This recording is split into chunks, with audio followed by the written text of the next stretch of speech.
Hello दोस्तों, नमस्कार। आप लोगों का ऑल इंडिया स्टडी में स्वागत है। आइए आज हम पढ़ेंगे यूपी टेट का मैथ पेपर 1 और पेपर 2 दोनों के लिए महत्वपूर्ण टॉपिक है, क्योंकि ये जो प्रैक्टिस सेट है आज प्रैक्टिस सेट तीसरा है। तो डेली क्वेश्चन अच्छे लेवल के, हार्ड लेवल के लाया जाता है। तो आप लोग पूरा वीडियो देखिएगा। जो क्वेश्चन नहीं समझ में आएगा आप लोग तुरंत बताइएगा कि ये चीज़ नहीं समझ में आया, कमेंट बॉक्स में बताइएगा। हम अगली क्लास में आपको उसका आंसर आप लोगों के पास भेज देंगे। तो देखिए, प्रश्न नंबर 1 है, यदि किसी संख्या का 1/4 1/4 उसकी अगली संख्या के 5वें भाग 1/5 से अधिक है तो वह संख्या क्या होगी। तो देखिए, क्वेश्चन तो ठीक है, देखिए कितना लेवल का क्वेश्चन है। तो इसको हल करते हैं। मान लेंगे संख्या क्या है, यक्स मान लिए। करा यक्स का चौथाई है ना, 1/4 तो 1/4 लिख देते हैं सीधे। फिर करा है इसी संख्या का 1/5 भाग, तो यक्स का 1/5, और जो 1/4 है इसी का कितना अधिक है, 3 अधिक है। तो अधिक ये वाला है, लेकिन जोड़ेंगे इसमें, तब यह जो बराबर है ना, तब दोनों बराबर होगा, ठीक ना।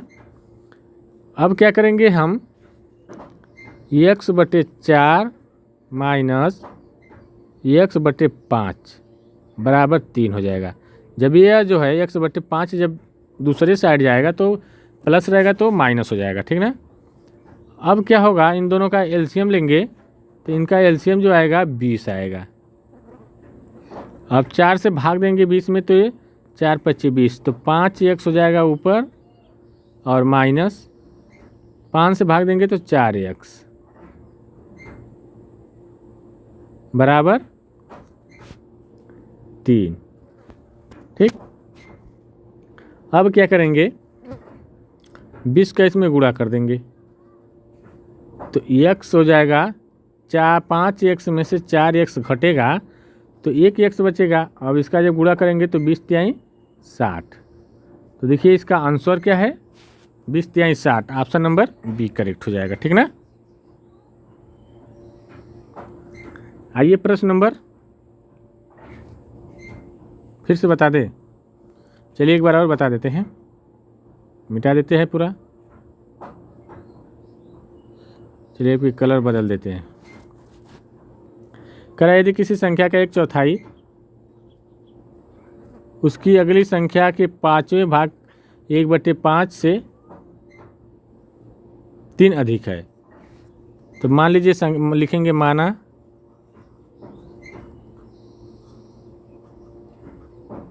संख्या x है, तो करा x का 1/4, मान लीजिए संख्या 1/4 ऐसे भी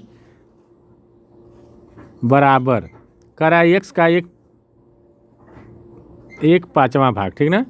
तो 1/5 करा है कि जो है ये 1/4 है 3 अधिक है 1/5 से, तो जोड़ेंगे 3 इस वाले में, छोटे वाले में जोड़ते हैं, ठीक ना, ताकि ये दोनों संख्या तभी बराबर होगी। बराबर का चिन्ह है तो इसका मतलब कि ये जितनी है उतना ए बी होगी, ठीक ना। अब क्या करेंगे, इसका x का 1 में गुणा करेंगे तो x/4 बराबर यहाँ हो जाएगा x/5 + 3। यही थोड़ा सा हम एक लाइन पहले कर दिए थे अगले वाले में, ठीक ना, इसीलिए नहीं समझ में आया होगा। तो अब क्या करेंगे, जो x/4 है बराबर x/5 है, तो इसको हम x/5 को इधर लेकर आएंगे तो क्या हो जाएगा,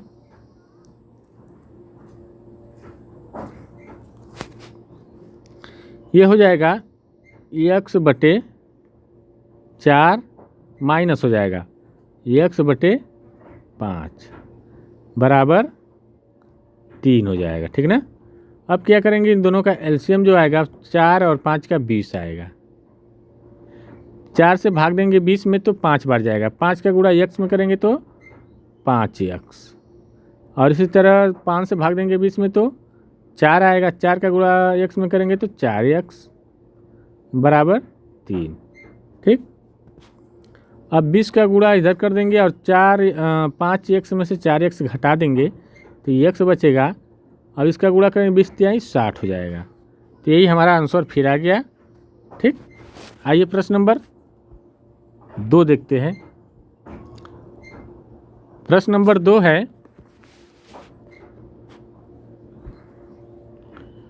कह रहा है कि 3/4, 5/6 और 7/9 और 11/12 में सबसे बड़ी और सबसे छोटी संख्या का जो अंतर है, भिन्न का अंतर, उसको बताना है। ठीक ना,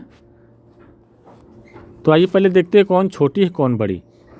ये 3/4, जब 4 से भाग देंगे 3 में तो ये आएगा 0.75। ठीक, फिर उसके बाद 5/6 है,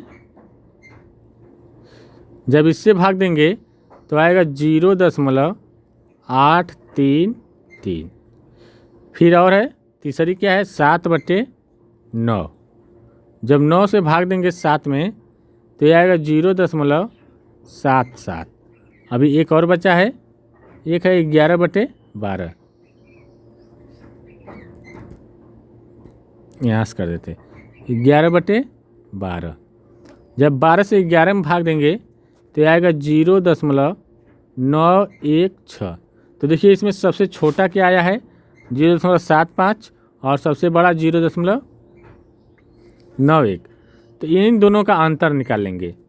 ठीक ना, तो अंतर निकलेगा कैसे, 11/12 माइनस 3/4। अब 12 और 4 का एलसीएम लेंगे तो ये 12 आएगा। यहाँ 12 से भाग देंगे 12 में तो एक बार जाएगा तो 11 ही रहेगा। 4 से भाग देंगे 12 में तो 4 3 12, 3 बार जाएगा तो 3 तरीके 9 हो जाएगा। ठीक ना, अब ये घटा देंगे तो कितना आ जाएगा 2/12। अब काट देंगे तो क्या आ जाएगा हमारा 1/6। तो 1/6 इसमें कौन सा आंसर है, ऑप्शन नंबर ए है। ठीक ना, आइए प्रश्न नंबर 3 देखेंगे।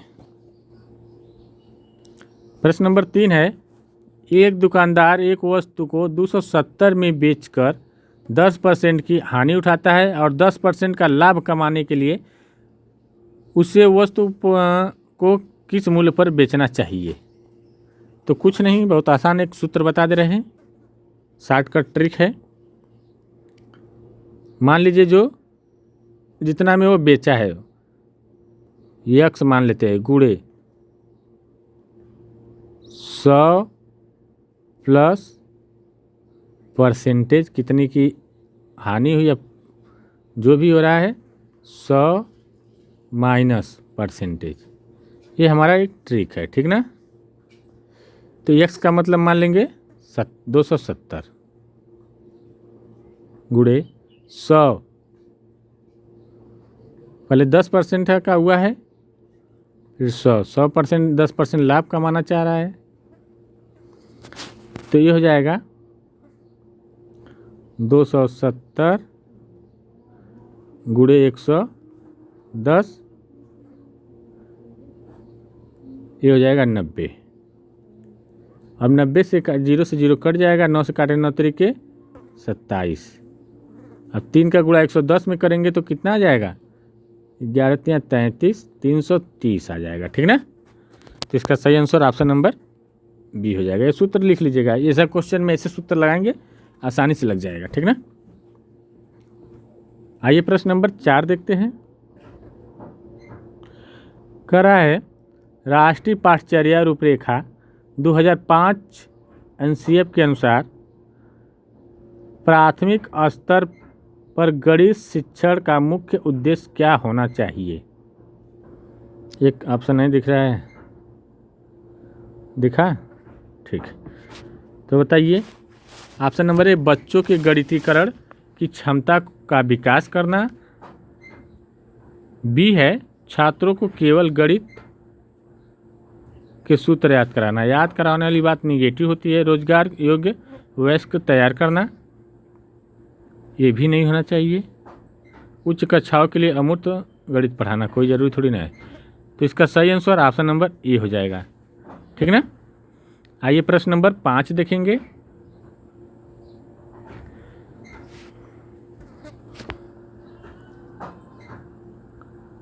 प्रश्न नंबर 5 है, 5 क्रमागत सम संख्याओं का औसत 24 है, तो इनमें सबसे बड़ी और सबसे छोटी कौन होगी?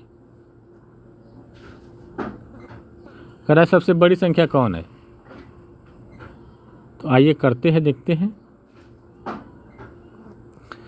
मानेंगे 5 क्रमागत संख्या। पहली मानेंगे x, दूसरी मानेंगे x प्लस 2, सम का है ना। तीसरी मानेंगे x प्लस 4, चौथी मानेंगे x प्लस 6, और पाँचवीं 5 है ना, तो और x प्लस 8। अब इस सबको जोड़ देंगे, बराबर 24 औसत दिया है तो 24 कर देंगे।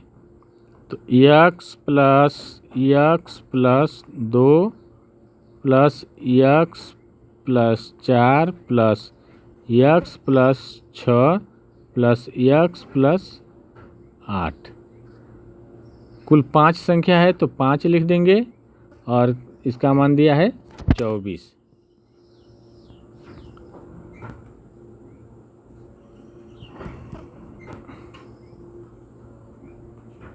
ठीक है, 24 है। अब क्या करेंगे, जोड़ेंगे 1x 2x 3x 4x 5x। ये 5x हो जाएगा, और 2 4 2 6 6 6 12 8 20, ये 20 हो जाएगा बटे 5 बराबर 24। ठीक ना। अब क्या करेंगे, 5 कामन यहाँ से कर लेते हैं। तो 5 जब कामन हो जाएगा तो ये हो जाएगा हमारा 5 कामन हो जाएगा, तो x प्लस 4 बटे 5 बराबर 24। ये 5 से 5 कट जाएगा, और बचेगा क्या, x प्लस 4 बराबर 24।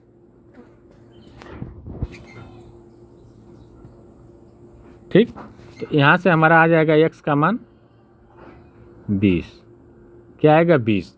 और कह रहा सबसे बड़ी संख्या बताना है, तो x का मान 20 आया, तो हम क्या करेंगे, इसी में x रखेंगे, तो 20 और 8 28 हो जाएगा। ठीक ना। तो इसका सही जवाब आ जाएगा ऑप्शन नंबर सी। ठीक। आइए प्रश्न नंबर 6 देखते हैं।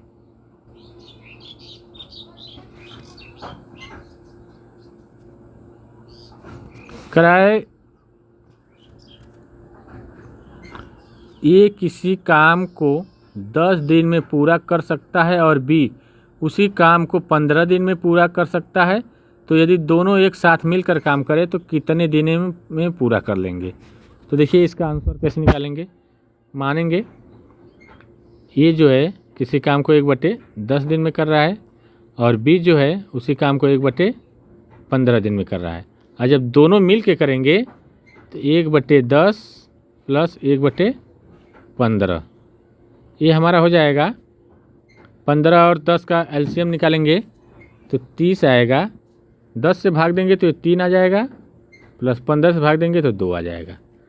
तो ये हमारा आ जाएगा 5/30। इससे काटेंगे तो 1/6 आएगा। तो मतलब 1/6 को उलट देंगे तो 6 दिन में क्या करेगा, पूरा कर लेगा काम। दोनों मिलकर के 6 दिन में पूरा करेंगे। ठीक ना। आइए प्रश्न नंबर 7 देखेंगे। किसी समबाहु त्रिभुज का एक भुजा 8 सेमी, तो त्रिभुज का क्षेत्रफल क्या होगा। देखिए ऑप्शन जो है इसको हम सही कर दे रहे हैं, क्योंकि ऑप्शन में कमी है। ऑप्शन में जो कमी है उसको सही करते हैं। ये हो जाएगा 16 कड़ी में 3। ठीक ना। और ये वाला हो जाएगा वर्ग सेम ही रहेगा, सही ठीक ना, आप लोग समझ जाइएगा।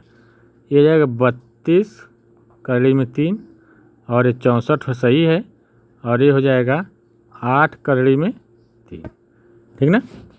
तो देखिए समबाहु त्रिभुज का क्षेत्रफल क्या होता है। तो समबाहु त्रिभुज का जो क्षेत्रफल होता है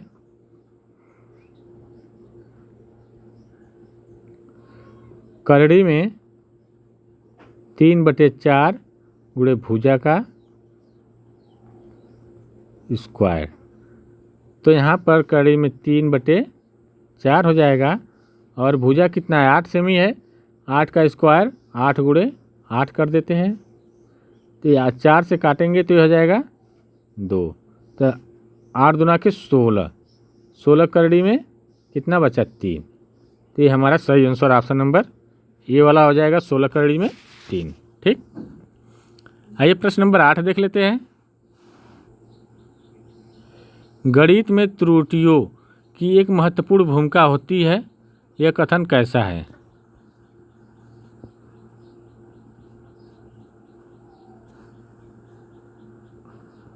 तो देखिए ऑप्शन नंबर 1 गलत है, क्योंकि गणित में त्रुटियों की कोई गुंजाइश नहीं होती। क्यों नहीं होती है भाई, ऐसा कोई बात थोड़ी है कि नहीं होती है। बी कह रहा है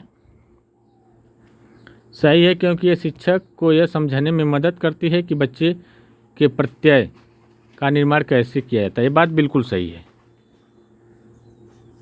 ठीक ना। और ये सब तो लापरवाही और बच्चों के आसपास ये सब गलत है, फेल करने वाली बात नहीं आती है, ठीक ना। आइए प्रश्न नंबर अगला देख लेते हैं। प्रश्न नंबर 9 है, कह रहा है कि यदि x 8% बराबर y 4%, इसको सही कर दे। लाइए सही कर देते हैं, नहीं हो रहा है, ठीक ना, कोई बात नहीं। ये वाला पार्ट जो है ये नहीं है, ठीक ना। 8% है, 4% है, ठीक ना, और ये 20% है, ठीक।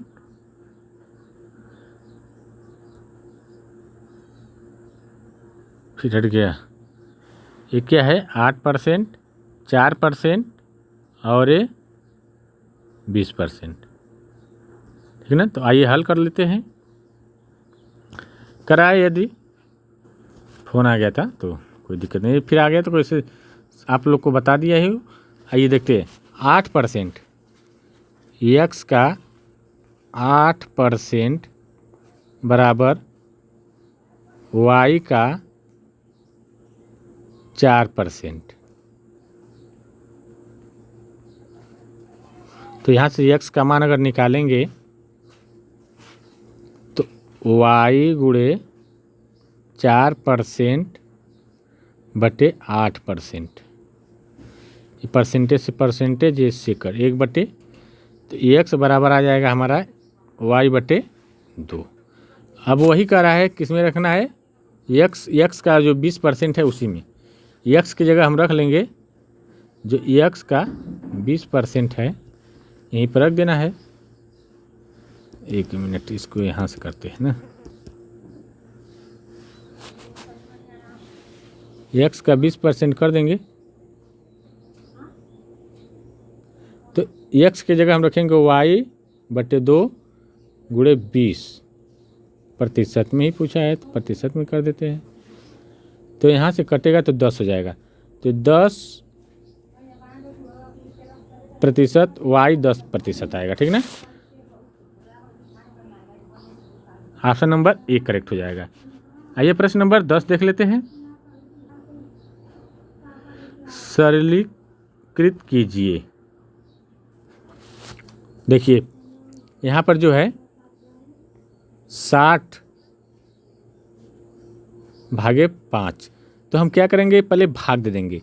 जब 5 से भाग दे देंगे 60 में तो ये हो जाएगा 12, और एक कोष्टक में है 7 में से 5 जाएगा तो ये गुणा का निशान, ये घट जाएगा तो कितना आएगा 2 प्लस 2, 12 दूना के 24 प्लस 2 कितना आ जाएगा 26।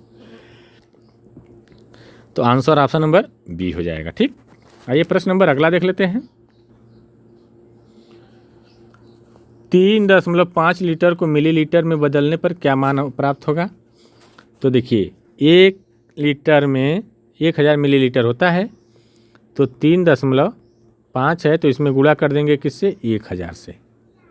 तो 1000 से गुणा करेंगे तो 1 जीरो से दशमलव हट जाएगा तो ये 35 हो जाएगा और 2 जीरो बच गया, 2 जीरो उतार लीजिए ml। तो ऑप्शन नंबर बी करेक्ट हो जाएगा, ठीक ना।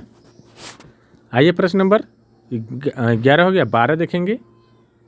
लास्ट क्वेश्चन होने वाला है। अगर वीडियो अच्छी लग रही हो, समझ में आ रहा है तो आप लोग चैनल को लाइक शेयर सब्सक्राइब जरूर करिए। गणित की प्रकृति के संबंध में निम्नलिखित में से कौन सा कथन असत्य है। ऑप्शन नंबर 1, गणित की अपनी एक भाषा होती है जिसमें संकेत और सूत्र होते हैं। बी है, गणित निष्कर्ष तार्किक होती है। सी है, गणित के प्रत्यय अमूर्त होते हैं। और डी है, गणित में केवल आगमनात्मक तर्क का ही उपयोग होता है, निगमनात्मक का नहीं। तो देखिए असत्य पूछा है, तो गणित की अपनी एक भाषा होती है, संकेत सूत्र भी होता है, तार्किक भी होती है और अमूर्त पर ही रहती है। जैसे मान लीजिए 5, मान लीजिए 2, ठीक ना। और ये जो है केवल वाला बात नहीं, ये निगमनात्मक भी होता है और आगमात्मक भी होता है। तो इसलिए ऑप्शन नंबर इसका डी वाला करेक्ट हो जाएगा, क्योंकि क्वेश्चन पूछा है असत्य वाला, ठीक ना।